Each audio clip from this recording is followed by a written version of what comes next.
60 years female complaining of pain in abdomen since 3 days. One episode of vomiting before 3 days. No fever and no diarrhea.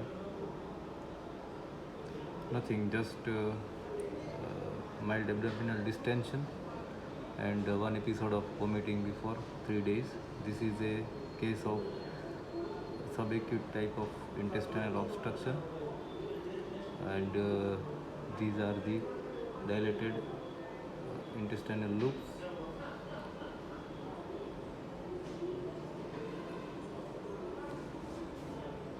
And what you see here is to and fro movement of the fluid.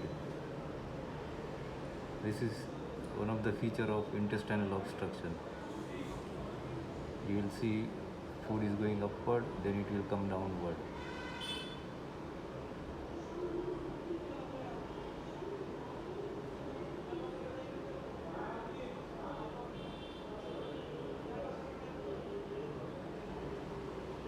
Yes, now it is coming downward.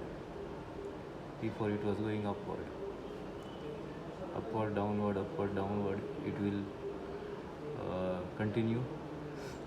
And there are multiple small bowel loops involved all over the abdomen. This probe was placed on left iliac fossa. Now here in right hypochondrial region also same finding. You see this loop, and here there is absent peristalsis.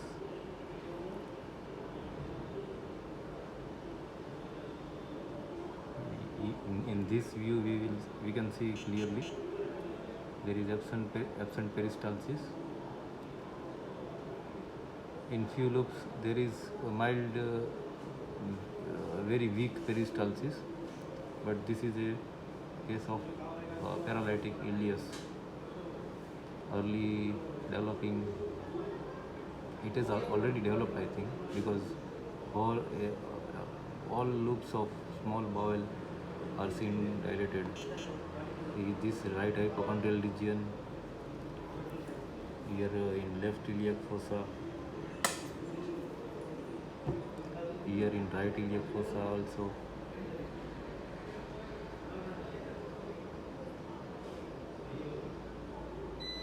This is left hypochondrial region, here also dilated, but these are jejunal loops. And previously what we saw were ileal loops.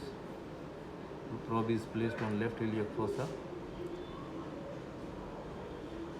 Jejunal loops we can see by placing the probe in left hypochondrial region.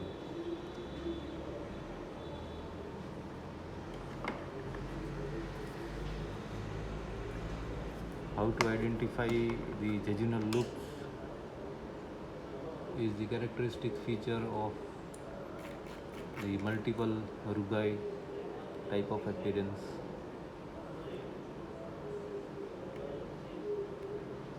Yes, this is the typical jejunal loop, multiple fold. These are microvilli.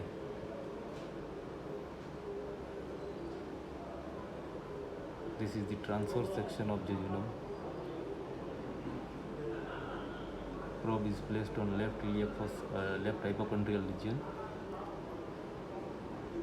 and they are pulsatile due to obstruction in the ileum. They are trying to propel the food further, but as the food is not going forward, it is having increased peristalsis. You see this.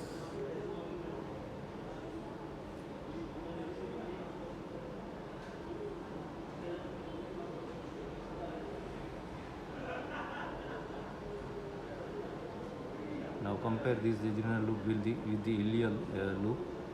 There are no rugae, no mucosal fold so much appreciated inside the lumen. Thin wall. These are ileal loops. You can identify by the presence of the wall thickness, very thin wall, and not so clearly appreciated microvilli.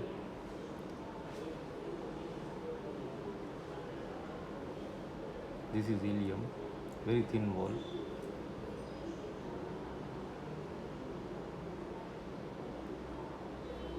Just note the thickness of the ileum. This is also ileum, thin wall. Probe is placed on right hypochondrial region. Now the probe is placed on right iliac fossa.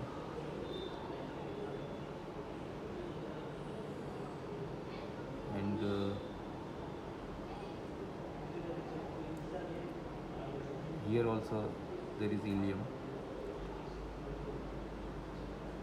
Jejunum you can see in right hypochondrial region only. Typical thickened rugae pattern.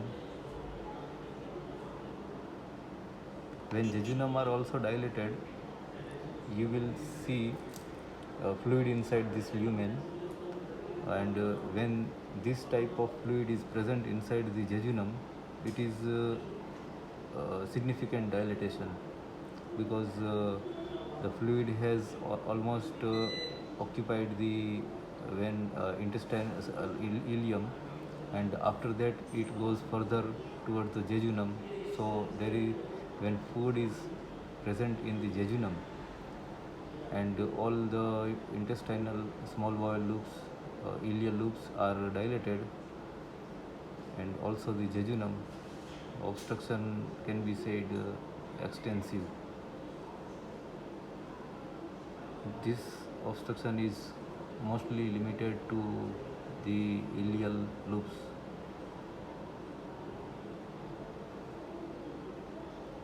Large bowel is not seen clearly. Could be obstruction at the level of ileocecal junction, or requires further X-ray and CT scan.